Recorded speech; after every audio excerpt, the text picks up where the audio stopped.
Wolfmare's Guide to Better Thieving by Wolfmare Shadowcloak. So, you want to make it as a cut purse. You want to live the life of a criminal, always one step ahead of everyone and pockets brimming with septims. Maybe it appeals to you to try and earn a living by robbing some wealthy merchants or extorting your local shopkeepers. Let me give you a bit of advice. Don't bother. For every skilled thief I've met in my day, I've seen a 20 who thought that they had what it took, but ended up rotting in jail. But if you're anything like me, you don't listen to advice. You do whatever you want and never let anyone else tell you otherwise. To oblivion with the risks, all that matters is the coin. Sound familiar? If it does, then this book might just teach you the difference between acting like a petty thief and a master criminal. I know what you're thinking. Who's this Wolfmare? Who does he think he is telling me how to be a better thief? What makes him an expert? Simple. Maybe you heard about that heist in Mournhold, when Queen Baronzia's coronation crown went missing?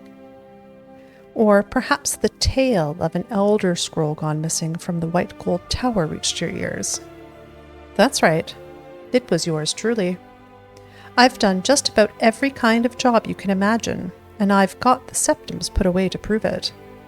How else could an ex-thief find the resources to publish his own book? Now that I have your attention, let's start with two of the most fundamental skills you'll need to sharpen if you want to make it as a cut purse: picking locks and picking pockets. And before you roll your eyes and throw this book aside in disgust, I can promise you that the easiest way you're going to get caught is by ignoring the basics. But if you can master these activities, you'll find yourself swimming in coin. Picking pockets is one of the easiest skills to learn, but you'd be surprised how often I've seen novice thieves muck it up. The lesson here is twofold. First, know your surroundings, and second, know your approach. Where and when you decide to go fishing is just as important as who you choose as your mark. Follow them a while. There's never a need to rush. Wait until they're somewhere isolated and out of earshot of any guards. But most importantly, always know when to let the mark go. Getting pinched simply isn't worth the risk. There will always be plenty of other marks who will come along with their pockets full. As far as the approach goes, don't drop into your crouch until you are completely out of the mark's view. Directly behind and preferably close to them. Don't spend too long deciding what you'll lift either. A good thief should be able to hit a mark and make off with something valuable in less than 5 seconds. Last of all, plying this trade at night will greatly reduce your chances of getting caught. If you have no other choice and you have to do it in the daylight, just make sure you aren't out in the open. Lockpicking is an art form that takes years to master. The important thing to remember is that no two are alike, each one behaving completely differently. As long as you keep your wits about you and your patience, you'll find them easier to defeat than you'd initially expect. Good picks are always essential. Make sure you have plenty of them tucked away in your pockets. Always take your time and keep a light touch on the picks.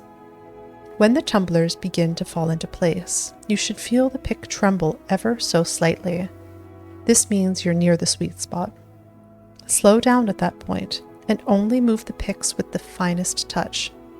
If you blindly poke at the lock like an old man, all you're going to end up with is a bunch of broken picks and equally broken pride.